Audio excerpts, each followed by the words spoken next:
नमस्कार, स्वागत है आप सभी का सी न्यूज़ भारत में और मैं हूं आपके साथ ज्योति श्रीवास्तव। 9 से 14 साल की बच्चियों को सर्वाइकल कैंसर जैसी जानलेवा बीमारी से बचाने के लिए पुलिस लाइन लखनऊ में राज्यपाल आनंदीबेन पटेल ने एचपीवी वैक्सीनेशन अभियान का शुभारंभ किया। आपको बता दें कि UP police KGMU, green gas limited और वामा सारथी के सहयोग से आयोजित अभियान के प्रथम चरण में 140 पुलिस परिवारों की बच्चियों जिनकी उम्र 9 से 14 साल के बीच थी, उनका निःशुल्क एचपीवी वैक्सीनेशन किया गया। इस महत्वपूर्ण अभियान का उद्देश्य विशेष तौर पर पुलिसकर्मियों के परिवारों की महिलाओं को सर्वाइकल कैंसर जैसी जानलेवा बीमारी से बचाना है। इस मौके पर लोगों को संबोधित करते हुए राज्यपाल आनंदीबेन पटेल ने कहा कि एक स्वस्थ बेटी एक स्वस्थ समाज की नींव है। यह अभियान सिर्फ टीकाकरण ही नहीं बल्कि हमारी बेटियों के भविष्य को सुरक्षित करने का प्रयास है। मैं सभी अभिभावकों से आग्रह करती हूं कि वे बेटियों का टीकाकरण अवश्य करवाएं। इस दौरान डीजीपी राजीव कृष्ण और पुलिस कमिश्नर अमरेंद्र कुमार सेंगर सहित अन्य पुलिस अधिकारी और कर्मचारी मौजूद रहे। इस मौके पर बोलते हुए डीजीपी यूपी राजीव कृष्ण ने कहा कि ये मात्र एक अभियान भी बल्कि एक सोच है। इस मौके पर बोलते हुए डीजीपी यूपी राजीव कृष्ण ने कहा कि ये मात्र एक अभियान ही नहीं बल्कि एक सोच है, एक विचार है जिसको हर व्यक्ति तक पहुंचाना जरूरी है।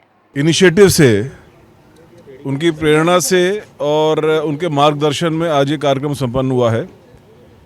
मुझे ध्यान है कि जब मैं पहली बार उनको एक कर्टसी कॉल करने गया था डीजीपी का कार्यभार संभालने के बाद, तो उन्होंने पहले ही दिन इस बात की इच्छा व्यक्त की थी कि उन्होंने पिछले 2-2.5 साल में कई जगह पर इस तरह के कार्यक्रम कराए हैं जिसमें एचपीवी वायरस का वैक्सीनेशन 9 से 15 साल की बच्चियों के लिए कराया गया है और उन्होंने इच्छा व्यक्त की कि वो पुलिस में भी ये कार्यक्रम कराना चाहती हैं।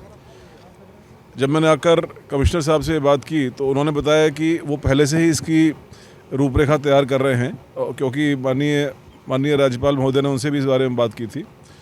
तो उनकी इस प्रेरणा से लखनऊ पुलिस ने कमिश्नर पुलिस श्री सेंगर के नेतृत्व में आज इस कार्यक्रम को किया है, जिसमें करीब 153 बच्चियां उनको ये वैक्सीनेशन कराया गया है। हमारे यहाँ पर पुलिस विभाग एक बहुत बड़ा विभाग है, करीब 4 लाख इसमें हमारे कर्मी हैं और उनके जो परिजन हैं वो तो नेचुरली 15-16 लाख या उससे ज़्यादा संख्या में होंगे।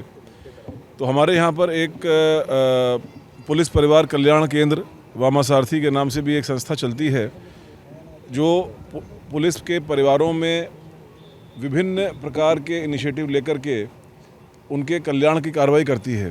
तो ये कार्यक्रम को हम उससे भी जोड़ेंगे और यही प्रयास रहेगा कि पुलिस परिवार में या समाज में इन जनरल इस प्रकार के जहाँ पर उपचार या वैक्सीनेशन उपलब्ध है उसकी जानकारी के अभाव में या सोर्सेज के अभाव में किसी को कोई हानि ना हो, जनहानि ना हो, ये हमारा प्रयास रहेगा।